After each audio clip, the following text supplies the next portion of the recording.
Hi Scorpio! Kamusta? Welcome back to Pinay Angel Tarot. This is your December kapalaran para sa mga Scorpio General Love Meeting. Kaya maaaring mag-resonate o hindi. Baka may mensahe din sa career. Tingnan natin. Depende kung anong cards yung lalabas. Kamusta kayo guys? Comment present para alam kung nanonood kayo. Na-miss ko kayo. So, tingnan natin ano bang paparating for Scorpio ngayong December sa love and career or kung ano man itong lalabas sa reading nyo. Kuha tayo ng love energies. Anong love energies for Scorpio? Nurture. Nurture your relationships like blooming flowers, they'll flourish. Wow! Alagang-alaga mo yung love life mo. Nagbo-bloom. We have dressing up, an opportunity to dress up and party, fun times ahead. I feel like there are changes sa love life mo. There is excitement, fun times ahead. Okay, isa pa. Dreams. Look to your dreams. They hold all the answers you seek. Okay. Ni-enjoy mo lang ngayon yung life mo. Yung mga pangarap mo.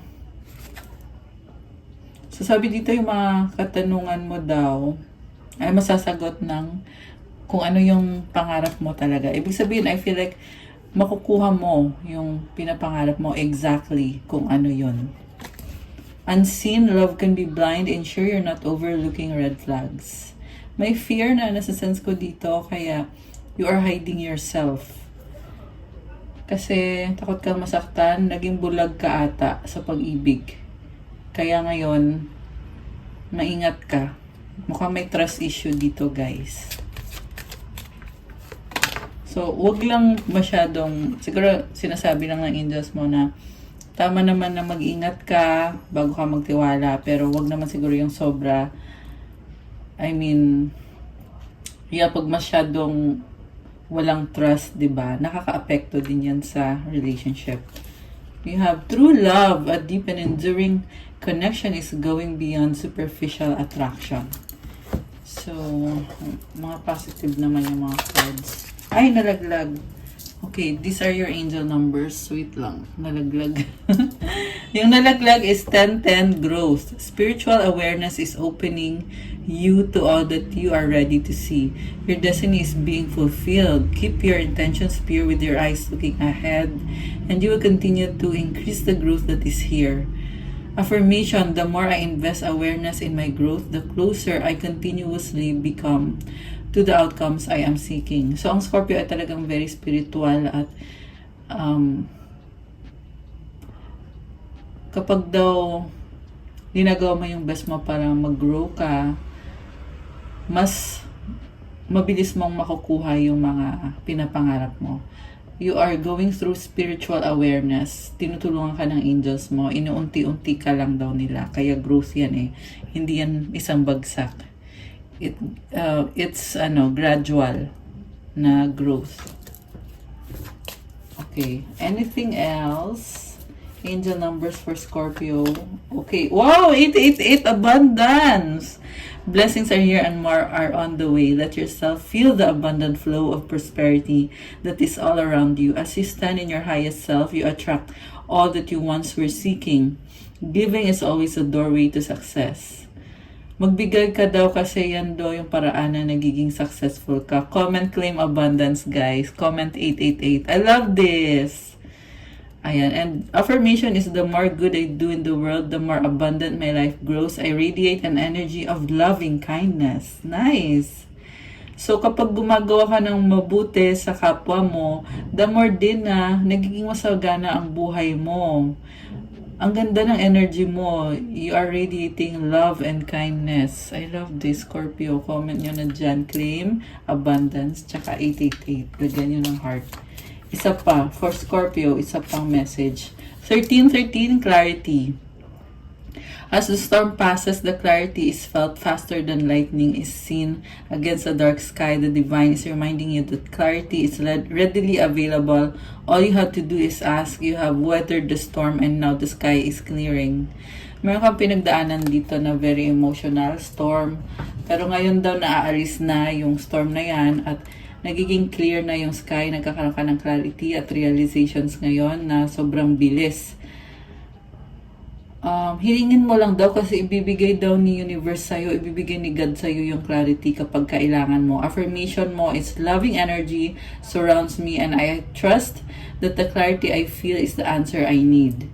Ayan, comment loving energy. Claim loving energy. Ilagay mo dyan, loving energy surrounds me. This is so nice. O, diba? Nagki-clear na yung skies. May clarity ka na ngayon. Naliliwanagan ka na sa kung ano man ang mga nangyayari sa'yo recently or sa recent past nitong nakaraang taon or mga buwan. Okay, so tingnan natin. Punta tayo sa tarot. Overall energy mo from the bottom of the deck, we have Knight of Rods. You are very passionate and you are a go-getter, Scorpio. Yung nga lang may medyo hesitant ka kasi kailangan mong protektahan ng sarili mo. So you are waiting for something or someone. But actually you are ready. Ready ka na, you are equipped. Yung nga lang, maingat ka eh. Maingat ka talaga dito sa nakikita ko. Nine of Cups. Okay, waiting for someone na happiness mo itong taong to. Pangarap mo siya. The Devil. Oh my goodness. King of Rods. Merong problem dito sa inyo ng person na to. This is someone na gusto ka niya, very passionate person, pero may problem sa inyo and kailangan i-clear out itong problem na to, guys. Okay. Pero alam mo, nakikita ko sa person na to, actually may maturity siya eh. Pareho lang kayo, both are attracted sa isa't isa. May maturity na siya. Yung nga lang, nagkamali siya dito eh. Nagkaroon ng cheating.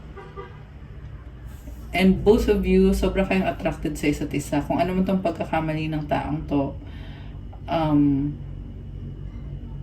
kailangan pa ninyo tong ayusin. Sa ngayon, sa nakita ko, andyan pa yung remnants. So, kung nagkaroon na ng kapatawaran dito, siguro pinaprocess nyo pa or mangyayari pa lang. The Sun is here. Happiness, positivity. King of Swords, the Empress. Oh my gosh. Abundance. Alam mo, may taong nagmamahal sa'yo dito. Parang train. Pero hindi pala, no? Parang sasakyan. Possible na papunta sa'yo itong energy na to. Mabilis yung nakikita ko eh. And then, fiery, passionate. Baka may kaditang Leo. Ayan yung energy ng the Sun. Although this can be any sign. Malakas ngayon ang fire sign. And I saw 808 angel numbers. Oh my gosh. So, it's Leo. It's Sagittarius season ngayon. So, Sagittarius is a fire sign. Kaya, you are also influenced by the fiery and passionate energy. At itong person mo ganun din. Papunta sa'yo itong Leo energy. Meron ding Libra, Taurus, Air sign, Gemini, Libra, Aquarius, Cancer energy, the Moon. Alam mo, gusto ka ng taong to. May mga kailangan siya balansehin sa buhay niya. Connected with the Moon. Okay, merong someone na gumugulo sa person mo. Someone or something connected sa work. Pero gusto niyang mangyari is magkaroon ng healing dito sa connection na to. Okay, baba natin yung Sun card. Ang focus mo ngayon, Scorpio, you have King of Pentacles. Very practical, strong, focus sa stability, career, finances.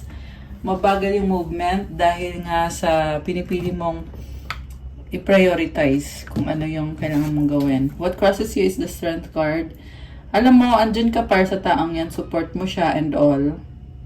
Loyal ka sa kanya. Pero hindi mo ipipilit yung sarili mo. Ginawa mo na yung best mo para sa kanya eh. And I feel like it's time na let the universe give you kung siya nga ba ay para sa'yo. hayaan mong ibigay siya ni universe sa'yo. Kaya ka merong strength card eh. Kasi parang hindi mo pinipilit yung mga bagay-bagay. You're just doing what you have to do for yourself first bago itong connection na to. And marami ka pang kailangan ayusin sa sarili mo. Nakita ko dito yung patience mo, Scorpio. What lies below is Page of Pentacles. Parang nalulungkot ka dito eh. Pero alam mo sa sarili mo na gusto mong magkaroon ng chance sa inyo nitong taong to. What lies above is Page of Cups. Uy, this is nice. Excitement, happiness, communication. So, I feel like it's on the horizon na magkakaroon kayo ng reconnection. What lies behind is Two of Swords. This is your fear. So, alam mo yung feeling na gusto mo yung taong yan pero natatakot ka? Ganun yung nakikita ko sa'yo eh. Feeling mo kasi baka magkamali ka, maling desisyon. Pinipigilan ka ng fear mo. Also, you have wounds or you have trauma na nakaka-apekto sa kung paano mo tingnan yung taong yan, paano mo tingnan yung sitwasyon. So, siguro nadadala mo sa connection nyo, baka nagkukos ng misunderstanding sa inyo. May mga doubts ka, mukhang nagkukos ng pagsiselos, kasi nga may doubt eh. So, siguro nakikita ng person mo sa'yo, but parang hindi ka sure sa kanya. Baka may iba kang option, baka, alam mo na, kung ano-ano mga doubts. Pero ngayon, sa recent past yan eh. Sa current dito, nakita ko naliliwanagan ka. Parang mas alam mo na kung ano ang gusto mo and nagsisimula yun sa sarili mo. Sa near future, wow, partnership, okay, still in the works. Kailangan pang trabahuhin or you need to have compromise or conversation plans kung ano bang gusto nyo mangyari. And I can see na gusto nyo magkaroon ng give and take, understanding at support sa isa't isa. Pero this needs a lot of work to be done talaga. Okay. A supportive energy. Wow, Queen of Cups, this is you. So happiness, dreams, you're very loving and compassionate. And ang nakita ko dito, parang trophy person or woman. Babae ka man o lalaki. Okay, parang nanalo sa loto, parang gano'n. Pag ikaw yung napili niya, parang ang swerte-swerte niya. And then, you are someone na you are very loving and supportive talaga kahit anong mangyari. And kahit busy ka sa work mo, kahit na may fear, pero pag kailangan ka niya ay this person can rely on you. Pero sinasabi din ng isip mo sa'yo na mag-ingat ka kasi kailangan mo munang alamin kung ganun din ba yung nararamdaman niya para sa'yo. And you can give everything. Nasa sa'yo na yung mga qualities na ready ka sa isang relationship. Pero you are also waiting to see kung ganun din ba siya. Kaya Knight of Rods ka dito eh. Sa level mo ba siya sa pagiging ready, pagiging committed? Okay. Yung person mo naman, oh my gosh, Queen of Swords, malamig, cold, and silent. So ito na nga, dito ka nagkakaroon ng mga doubts kasi hindi mo nakikita sa kanya eh. Kaya nalilito ka din, ano ba talaga ang gusto nitong taong to? Bakit parang hindi mo nakikita sa kanya na kung gaano ka enthusiastic, opposite naman siya. Alam mo yung enthusiastic in a sense na wini-welcome mo siya, hey, kamusta ka na, ganito, ganyan, miss na kita, ganun kayo. Samantala itong tao to, masyadong transactional eh. Masyadong parang gusto niya get to the point, straight to the point. So, okay. Magkaiba kayo, ibig sabihin. Mutual energy is the Chariot. Ayun naman pala eh. Tinatry niyang balansehin. Mukhang magkaiba nga kayo at kailangan magkaroon ng compromise. Pero this is movement. Merong bundok din dito oh. So that symbolizes foundation, or maybe you're trying to build the foundation of this connection para masabi nyo na totoo nga ito at hindi siya yung one-sided or hindi siya yung spontaneous na parang hindi pinag-isipan, but you want to make it like something solid. Chariot is also guided by the divine. May star siya sa forehead niyo. So, you are getting guidance from the stars. 15-15 angel numbers! Oh my gosh. 13-13 pa rin kanina. So, this is guided by the universe, yung mutual energy nyo. And there is union na nakikita ko. You are uniting your ideas, your thoughts. Okay, the outcome is 7 of Pentacles. So, yun na nga, building a solid foundation. You want to invest. Hindi pa sapat, sabi dito. Nag-grow na pero hindi pa sapat. So, you still need to put in a lot of work para masabi nyo na ito, ano na talaga to, solid na to, hindi na to magigiba. Ayan. Pero it's nice kasi nakita ko dito yung parang, actually, ang weird lang dito sa reading mo is may mga bagay na hindi niya sinasabi sa'yo, ikaw din sa kanya. So, there's a need to open up the Empress. Okay, kasi pride ba to? Parang may pride eh. Hindi nag-open up the Empress and the King of Swords. You're dealing with someone na looking at you from afar. Mahal ka ng taong to eh, the Empress. Taurus or Libra, Air sign, Gemini, Libra, Aquarius. Gusto ka niya, pero pinag-aaralan ka din niya at the same time. Alam mo, this is the kind of person na hindi mo na siya nag-move kasi may mga obstacles din dito. Pero ang laki ng wand niya, oh. Kung gusto niya, kaya niya. May armor. Ano tawag nito? Shield pala. May shield. There's abundance. Sobra kang mahal. Pero bakit kaya ganun, no? May mga bagay na hindi niya sinasabi.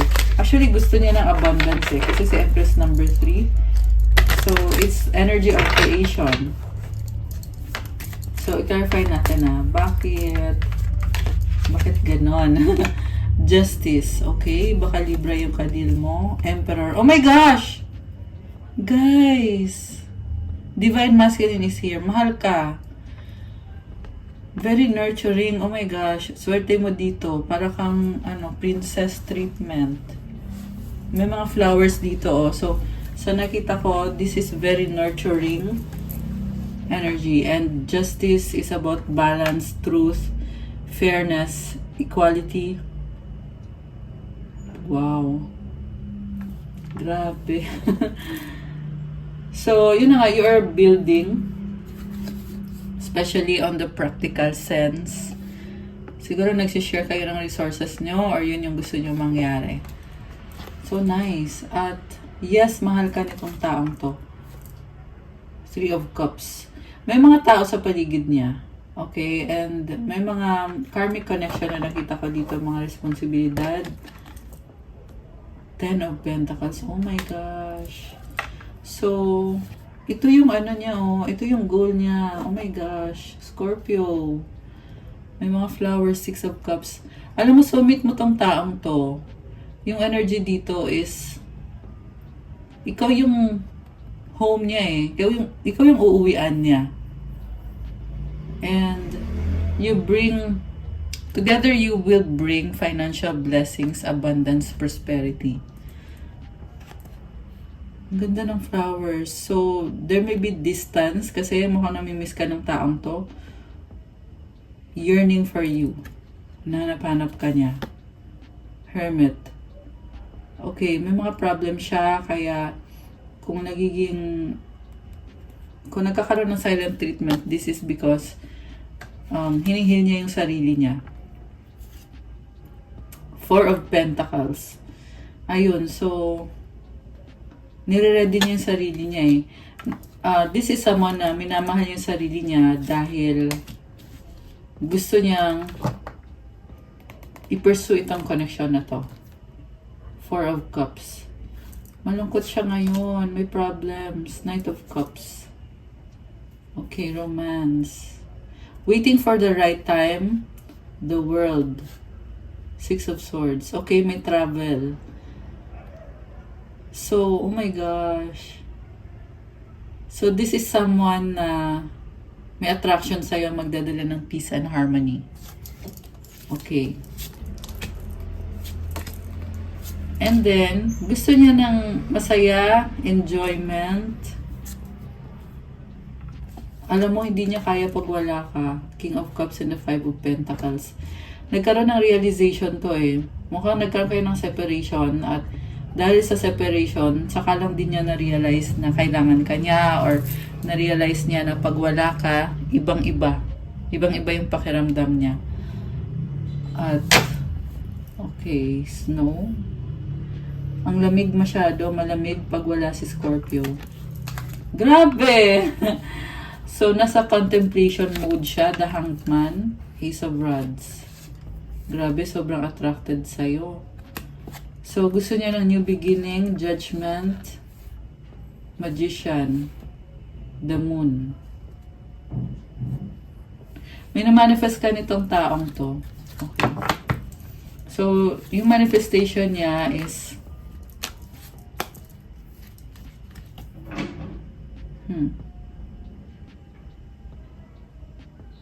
alam mo yun lang yung nakapagtaka sa taong to kasi parang nagbago yung isip niya.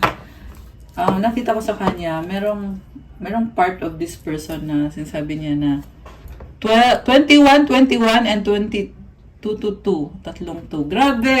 Daming angel numbers. Parang gusto niya yung easy way, easy access. Yun yung gusto niya mangyari eh. Yun yung nakita ko dito. Ayan. So, minamanifest ka niya. Gusto niya ng easy access sa'yo. Okay. Gusto niya ng time, commitment, attention. Queen of Rods. Okay. Alam mo, you cannot say no to this person. So, Two of Pentacles. Eight of Rods. Knight of Pentacles. So, may nakita kong LDR na magta-travel. This is also communication. Okay. So, this person is taking their sweet time. Ano bang nararamdaman mo sa kanya? Actually, very clear naman yung nararamdaman mo sa kanya eh. Very clear naman. Siya lang yung alam mo yung feeling na may momentum na. May momentum na siya, pero nakita ko dito parang bakit, ang tanong is bakit siya nagda-doubt, di ba? King of Swords. Ayun, ito yung feeling mo sa kanya eh. Iniisip mo bakit, anong ginagawa niya? Pinag-aaralan mo eh. Or at least tinatry mong unawain. Ano bang problema? Bakit ganon? And this person is waiting, watching you, waiting. Nagsustalk siya sa'yo. Okay. Nine of Rods. Ayaw niyang masaktan. Wounded warrior, sugatan. Marami din siyang pinagdaanan. Ace of Swords. Gusto niya ng breakthrough. Okay. Anong dahilan kung bakit nag-slow down yung person ni Scorpio? Yeah, I feel like na-intimidate sa'yo to. Tingnan natin. Anong dahilan? Death. Okay. Kasi may nag-transform sa kanya, which is ikaw din naman yun. Three of Rods. Okay. Death card is actually Scorpio energy. So, 2, 3, 4, 4, and 2, 3, 4, 5 angel numbers. Nagkakaroon din siya ng clarity eh. Mga realizations. Titingnan niya yung situation, kung ano ba yung nangyari, bakit ganito, bakit ganyan. Medyo nababothered lang yung isip niya, natatakot siya. Yung nga lang, wala naman siyang dapat hintayin. Parang nakatulala lang. Yan yung nakikita ko eh. Oh, ayun oh, Ace of Cups, new beginning. Four of Rods, commitment. Oh my gosh. Guys! Sobra kang mahal, Scorpio. Gusto niya mag-offer ng new beginning kasi sobra kanyang mahal. Commitment. Oh my goodness. Ito lang yung nakapagtaka kasi dito yan sa energy niya. Pero, nasa subconscious. Ibig sabihin, sa actual hindi mo nakikita. Pero ito, may na-feel ako na dahil dito sa toxic na nangyari sa taong to, this can be spell work or someone manipulative na kinokontrol siya, na hindi niya magawa yung sarili niyang desisyon. It's hindering this person. Pero nasa subconscious niya itong napakagandang cards. Ayan, Ace of Cups. Wow. Kita mo yung sun, oh. Okay, so Page of Swords. Oh, magaan lang yung energy niya. Anong outcome dito? Queen of Pentacles. Oh, inuuna niya yung sarili niya. Page of Rods. Oh, wow. Wheel of Fortune. Actually, ikaw to inuuna mo sarili mo. Bagong tao ka dito, Scorpio. You are growing, expanding, and it doesn't matter kung anong maging result ng connection na to or sitwasyon or relationship ba to. It doesn't matter kasi you are on the way to greatness, expansion and growth, excuse me. Ayan, Wheel of Fortune, expansion and growth for you, Scorpio. Grabe! So, just keep going. It really doesn't matter kung ano man maging desisyon nitong taong to. Mahal ka naman niya Yes, mahal ka niya. Parang ano lang to. Fear. And yung meron siyang problems. Tingnan natin. Aside dun sa gumugulo sa kanya. Yeah, meron nga siyang problems. High Priestess, Eight of Cups, Temperance, Three of Swords. Oh my gosh.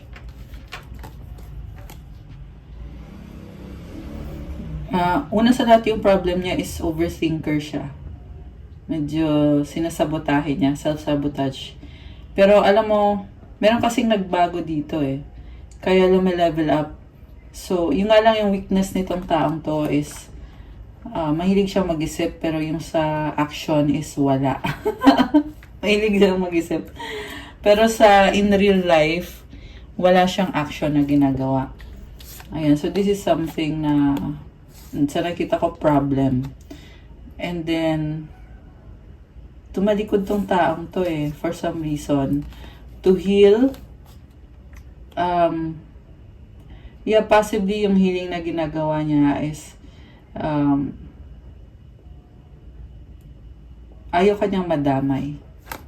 Oo. Or kailangan niyang alam mo yung nafe-feel ko kasi dito, kahit na andyan yung mga healing na ginagawa niya, pwede namang connect kayo sa isa't isa. So, yan yung hindi nare-realize ng taong yan na you are not demanding perfection. Kasi ito ka nga, sana yun, si Knight of Rods, ito ka, Ayan.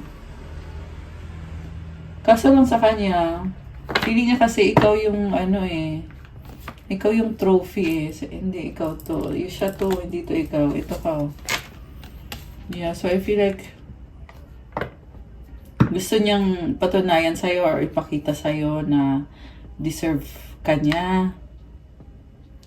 Pero ikaw, simple ka nga lang Nine of Pentacles, very practical. Okay. Pero like I said, hindi naman sa hindi mo siya kailangan, but on your own, you can achieve growth and expansion. Nine of Pentacles is someone very independent. Also, marami ding tumitingala sa'yo or humahanga sa'yo. So, you are good. Ano pa bang mga energies connected dito? Tingnan natin.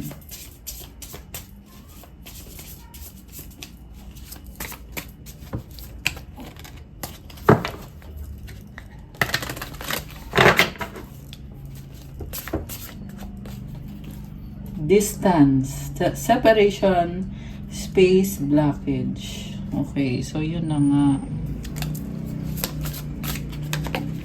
Bitterness, resentment, anger, hurtful words. 3003, mirroring. Ayan. Perspective, better off, happiness, clear head space, abandoned, left out, walked away, cold. Cold. Okay. So, ina-adjust niya yung perspective niya. Divine Feminine, Yin Feminine Energy. Okay, so ikaw yan. Trap. Oh, okay. Merong someone na, this can be someone na pretending to be Divine Feminine. Kasi actually, nagkumanon yung card kanina eh. Ayan, na-stuck siya. Emotional storm, turmoil, unstable, affected. So, that's a karmic connection na ka-deal nitong taong to. O, hindi yan magre-resonate sa lahat. Okay. Yan, pero pag nag-resonate sa inyo, comment nyo dyan, guys. Loyalty, escaping, trusting, reliability, believing, avoiding, blocking, pushing away. Umiiyak yung dog, oh, parang teary-eyed. Malungkot naman. Dami parang nangyari dito, guys. Releasing, letting go, moving on, walking away, mistakes, misunderstood, victim, lost soul. Medyo na-overwhelm at wounded yung person mo, Scorpio. Time, waiting, cycles, moments, possibilities, free-spirited, adventure, risk. So, ang nakita ko kasi, di naman sa nagmamadali ka, pero may ano ka eh, may time limit ka eh, na you are not going to wait forever. You have things na kailangan mo ding asikasuhin sa buhay mo. Hindi naman puro na lang paghihintay sa taong yan. Pero andun yung possibilities na magkakaroon ng blessing with this person in your life. It's a risk and it's also adventure. Ayan o, nasi-stress, turbulence, tension, arguments. Yeah, so much wounds na hinihil. Hoping, expecting, faith, manifesting. Okay. Ano pa mga energies? Tingnan natin. Actually, gusto ka niya sa totoo lang. Feelings ng person mo. Telepathic communication. I hate that I hurt you. You didn't deserve this. Please don't blame yourself. It was my fault. So, niloko ka niya. Ayan. At ngayon, nagsisisi siya sa ginawa niya. Nare-realize niya na siya yung nagkamali. Okay, siguro dati hindi niya na-realize. Pero ngayon dito nakikita ko na-realize niya. It was easier to lie than to tell you the truth. I wish I could take it all back. So yun na nga. Kasi mas madali daw magsinungaling. Kaya niya nagawang magsinungaling sa'yo. Yung nga lang, hindi na niya pwedeng bawiin kasi nangyari na. Ano gusto niya ngayon sabihin sa'yo? I hide my true self. Balik na rin natin. Ano pa? Give me another chance. I cry at night. Ayan, magmamakaawa. Ayan. Hindi naman siguro literal na magbibeg sa'yo, pero gusto lang niya na magka-chance pa siya ulit. At iniiyakan niya to or sobra niya tong iniisip sa gabi. I will do everything I can. Ayun. So, maparaan naman yung nakita ko sa kanya eh. Maparaan itong taong to. Okay. Anong advice para sa mga Scorpio? Tingnan natin.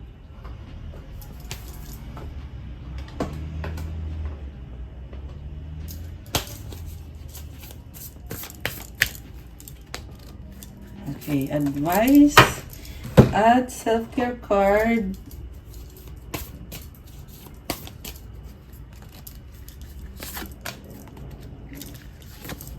So, you have here, tingnan natin, Abundance planning. Wow. Claim abundance again, guys. Very consistent when it comes to abundance. 3, 4, 5, 6. Oh my gosh. Ayan, sunod-sunod yung angel numbers. I mean, ascending numbers. So, ayan, mag-plan ka na kasi lalo mo yun ma-attract yung abundance. Relax ka lang ngayon sa nakita ko at nagpaplano ka. Energy work. Ayan, balansehin mo yung mga chakras mo. Kasi pag naka-align yan, life would be so much easier. You can move without any limiting beliefs. Alam mo yon, walang makakapigil sa'yo kasi you are very much aligned. 3, 35, 35. Ayan. Kanina may 35, 33. So, 3 yun. Tapos 35, 35. Grabe! Daming angel numbers. I love it. So, I love this. You are meditating or yun yung kailangan mong gawin. Minsan kasi guys, naiisip mo na pero hindi mo pa ginagawa yung iba dyan. 555! Oh my gosh, it's change. So, do it para i-welcome mo yung change sa buhay mo, Scorpio. The advice is, wow, positivity. If you can find even one thing to be grateful for, it will restore you to the light. Please, dear God, let me always feel gratitude for something, even a tiny thing in even the hardest situations. Ayan, so magpasalamat ka sa isang bagay, kahit maliit na bagay lang, kasi ibabalik sa'yo yung liwanag. Kaya palagi kang magpasalamat kahit na nahihirapan ka sa sitwasyon mo. 36 angel numbers. Ayan, positivity, be positive and be grateful always, Scorpio. I love this. May ibang parang nagliligawan. Nagliligawan. Ang cute lang. And merong flowers. So nice. Okay, guys. That's all for you, Scorpio. Para sa December kapalaran. Thank you for watching. Please like the video. Damihan nyo ng likes. Comment kung nagustuhan nyo ba or nag-resonate ba. Subscribe and hit the notification bell. Kung kailangan nyo ng gabay, kung nag-resonate kayo at kailangan nyo ng more information, you can book a private reading. Nasa description box po lahat ng details. Message kayo sa Viber or sa WhatsApp para mas mabilis. Also, check out my Instagram. If you want to start your crystals journey, may iba-ibang crystals that will help you with your manifestation and alignment ng mga chakras mo. So, yung mga benefits ay marami at iba-iba for attract love, attract money, wealth, prosperity, abundance, for mental clarity, focus, vitality, motivation, at marami pang iba, guys. So, tingnan nyo na lang doon at po-follow na din po sa Instagram ko kasi kailangan ko yung support nyo. Thank you, Scorpio! Nakita ko ulit yung 888. Ayan, abundance. Grabe, claim it, guys. I love you, Scorpio. I'll see you again soon. Have a good day or night. God bless you all and stay safe. Love you, guys. Bye!